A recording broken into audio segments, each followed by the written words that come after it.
در بالای زمین خدا خیرامان راه نکرد. مقصد تکبرانه کتف جنباندن، میان جنباندن، خواب دستها را گویم که هر زیل کردن مثل تکبران، این چنین راه نره. در دیگر آیت قرآن ببین تکبران چی میگه خدا؟ ولا تمشی فی الارض مرحا. خدا میگه ای بنده عاجز، ای بنده مظلوم، قسم به عظمتی اگر خواهم عادی ترین ملائکه را امر میکنم که مینه سر همین بنده مرا گیج کن، 1 ساعت پس تو دیوانه قد کوچه میشوی. 1 ساعت پس تو یک دیوانه در قد کوچه میشوی.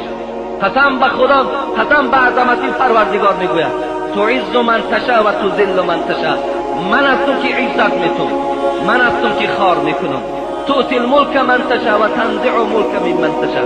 من هستم که به تو مال دادم، من هستم برای تو آن مال